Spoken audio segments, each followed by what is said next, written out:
Hace 4 meses hice el análisis de la introducción de Monk. Hoy vamos con otra de las intros más flipantes que he visto, la de Watchmen, la película 2009 dirigida por Zack Snyder.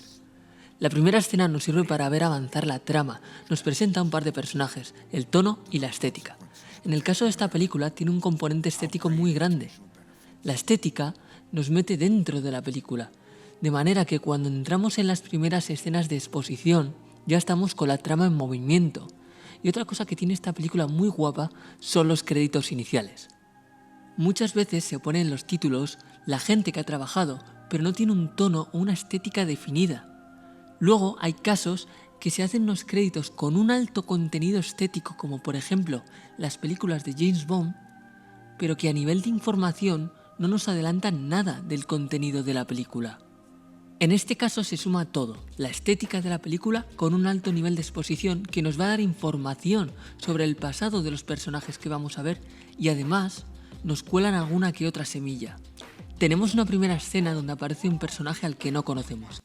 Hago esta breve pausa para explicaros el contenido y el significado de este plano. Hay un recurso narrativo llamado la pistola de Chekhov. Este recurso es utilizado cuando te presentan un objeto que es importante para la trama y la escena que estamos viendo. El objeto que te presentan siempre va a ser utilizado, pero el espectador nunca sabe cuándo va a ser utilizado. Este es un ejemplo claro de la pistola de Chekhov, ya que lo que se utiliza en este plano es una pistola que minutos después va a ser utilizada. Que está viendo las noticias y ahí tenemos la semilla. Lo que él está viendo tiene que ver con su muerte y con el desarrollo de la trama a futuro. Tenemos la llegada de un personaje misterioso y una pelea bastante espectacular, donde tenemos bastante claro que los dos personajes saben lo que están haciendo, y aunque uno es más fuerte que el otro, parece que se conocen y acaba con un asesinato. Tenemos este momento icónico de la caída de la gota en el Smiley, que lo que provoca la gota es un anticipo ante la muerte inminente. Al terminar el plano, vemos cómo hacen un zoom in en el ojo del Smiley. Lo que nos va a enseñar es la cantidad de muerte y sangre que ha visto este personaje. Toda su historia, todos sus recuerdos, toda la muerte y la sangre que lleva a sus espaldas. Este asesinato tiene bastante información. También nos generan muchas cuestiones dramáticas. ¿Quiénes son estos dos personajes? ¿Por qué lo han asesinado? Genera anuncios. El reloj del fin del mundo es un anuncio claro. Queremos que este reloj avance, si no, ¿para qué nos lo van a enseñar?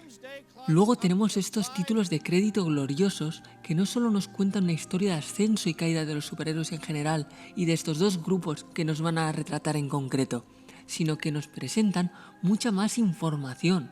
Por ejemplo, también tenemos este primer frame de estos dos personajes congelados que construyen los créditos en los que vemos a un personaje detener a alguien enmascarado con una pistola y a un hombre herido con su mujer saliendo por la parte de atrás de lo que vemos que es el Gotham Opera House. Desde el principio nos están presentando que son muy importantes estos personajes para la historia. Nos quiere contar un tipo de historia muy concreta que se llama ucronía.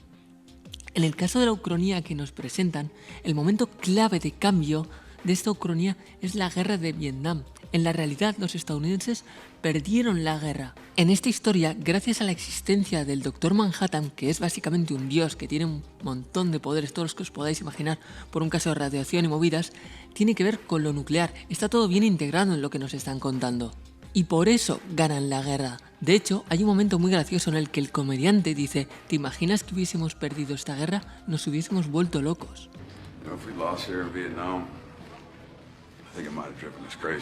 Si seguimos avanzando en los créditos, nos cuentan una historia completa. Primero nos presentan los Minutemen. En un momento de urgencia para Estados Unidos nacen estos superhéroes. Estamos en plena Segunda Guerra Mundial. De momento, la pelea es entre los nazis, el fascismo, lo autoritario, la figura única de gobierno y los comunistas, los rusos. Hay mucha gente por el medio que está recibiendo muchas hostias, pero no tiene ninguna posibilidad de ganar. Los Estados Unidos entran a luchar a esta guerra, en este caso contra los japoneses a raíz de lo de Pearl Harbor, aunque siempre ha habido muchas dudas sobre este tema. Y luego, contra los propios alemanes, ganan la guerra. Es un momento de felicidad. tanto para el país como para los propios Minutemen. Aquí empezamos a ver cosas de la Ucronía. El Enola Gay, el avión que lanzó la bomba atómica, en este caso vemos que no se llama Enola Gay, sino que lleva el logo de Miss Júpiter, espectro de seda, que es una de las Minutemen y madre de una de las Watchmen. También por Kuleshov entendemos que es este avión, porque luego vemos la victoria de la Segunda Guerra Mundial, la mítica foto del soldado dándole un beso a la enfermera, aunque aquí le dan una vuelta. De hecho, se debe venir a lo lejos al soldado. Hacen una recreación de la última cena. De los Watchmen vemos que solo hay un personaje en común de los dos grupos de superhéroes, tanto el de los 40 como el de los 80, si no contamos a la hija de Miss Júpiter, ya que estaba embarazada cuando ella era heroína. Vemos la caída de los Minutemen. 2 de ellos son asesinados, a otros se lo llevan a un hospital psiquiátrico. Los rusos tiran las bombas, este es Rorschach, aunque aún no lo sabemos. Conocemos por primera vez al Dr. Manhattan y vemos que es un personaje importante, ya que le están dando la mano al presidente Kennedy. Y luego vemos al comediante matar al presidente Kennedy. Y como hemos visto al principio, no solo forma parte de los grupos de los superhéroes que aparecen en esta historia, sino que además es parte clave de la historia estadounidense. La razón del asesinato del comediante son muchísimas. Hay muchísimas posibilidades de que le matasen por lo de Kennedy o por muchas otras razones. Esto está lleno de red herrings. Luego, durante la película, la gran parte de la investigación la seguimos desde los ojos de Rorschach. Todo esto es para mostrarnos la presencia de los personajes en la cultura popular estadounidense. Vemos el Estudio 54, los Village People, el amenizaje del Apolo 11 y vemos que nos han situado en el tiempo. Nixon renuncia en el 74 y si le han elegido por tercera vez, implica que estamos entre el año 78 y el 82 y también implica que las reglas del gobierno de Estados Unidos o bien son diferentes o han cambiado, porque en Estados Unidos solo puede ser presidente durante 2 legislaturas seguidas. La escena final vemos la frase Who Watch Watchmen? ¿Quién vigila a los vigilantes? Esto es temático, tiene que ver con el desarrollo de la trama, tiene que ver con de qué va esta historia. Trata de fascismo y de las consecuencias que conlleva el fascismo, pero es un fascismo guay porque salen superhéroes. Es increíble todo lo que se puede meter en una primera escena, incluyendo los créditos, cómo hacer una exposición que sea más fácil de digerir para el espectador.